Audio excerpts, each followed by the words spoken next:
Hey guys, in today's video, I'm going to talk about aim assist in Fortnite. I've played on both Legacy and Linear for several months. I played on Legacy for years and Linear for about 3 months, so I understand how these different settings work and how the aim assist is different on each of them, and then also all the bugs that are associated with them. If you do enjoy this video or find it informative, please do remember to give it a like and subscribe if you would like to see more. I post Fortnite content on this channel very regularly. Aim assist is pretty much always a hot topic in the Fortnite community. And I play on controller, so I actually understand aim assist a lot and how it works in this game. And I've played on Legacy for a long time, and then I switched to these new settings in October of this year. So I have a lot of experience on Legacy, and I have a lot of experience on Linear, so I can actually describe how these different settings work and explain like the ways in which I think Epic should fix them. Because even though I do play on controller, I do think aim assist is overpowered, and it does need to be nerfed.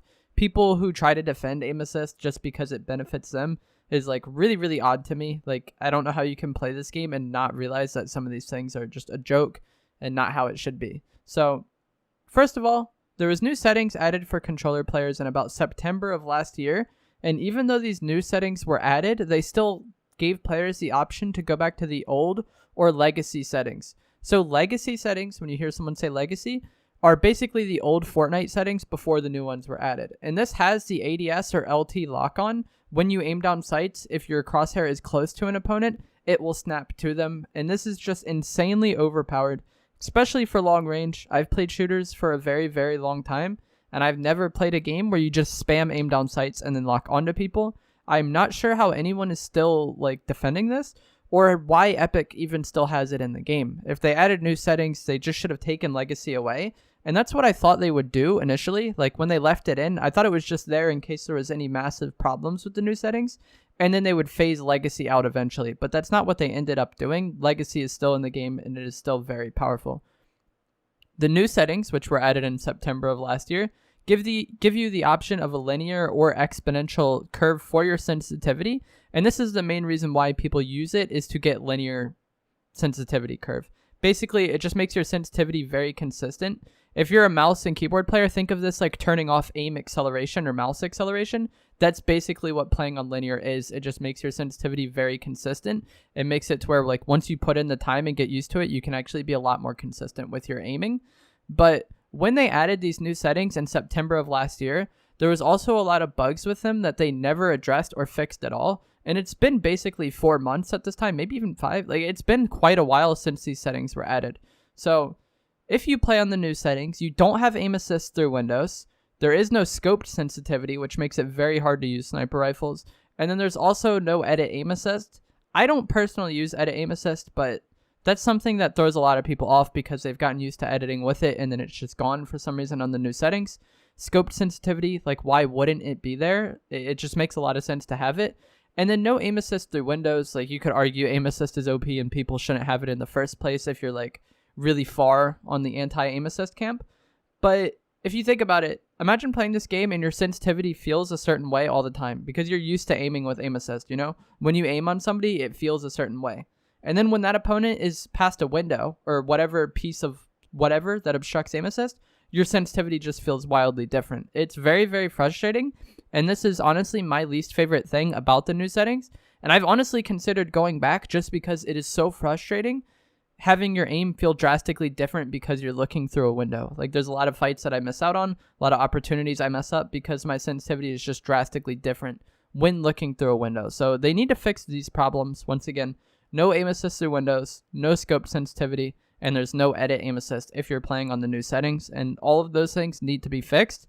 And then I think they can remove Legacy.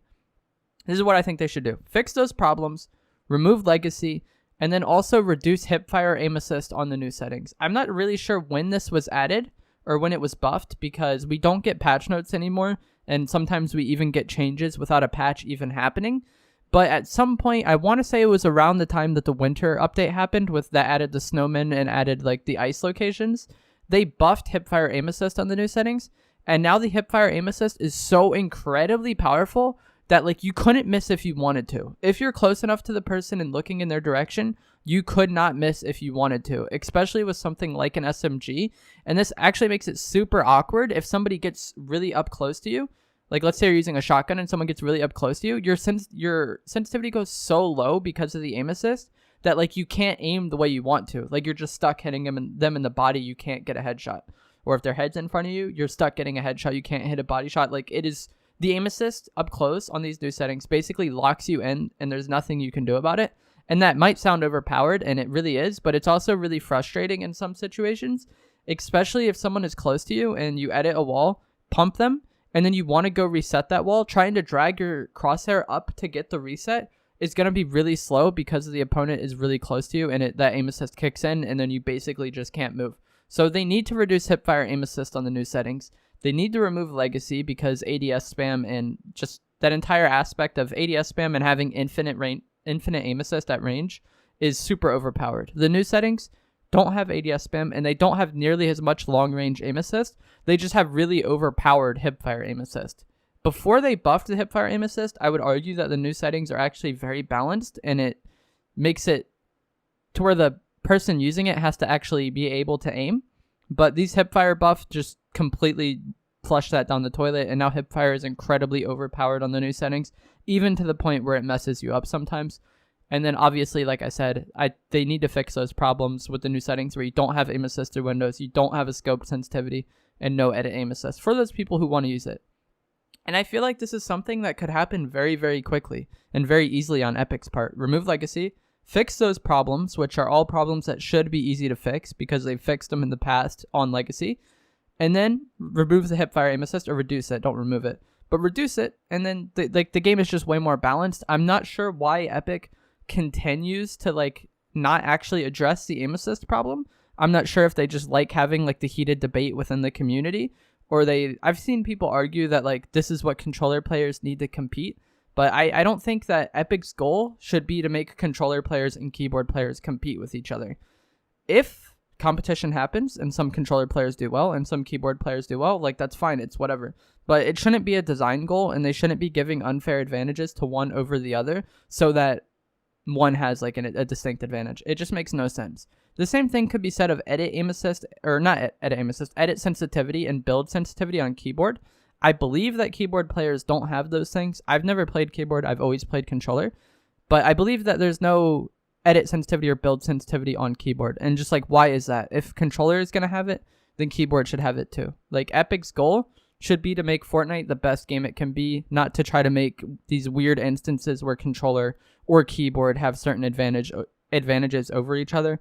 It just doesn't really make much sense at all. So hope you guys enjoyed this video. I tried to explain what the new settings do and the differences between the two, especially with aim assist, because it can be like a pretty confusing topic, especially for those who haven't played on them.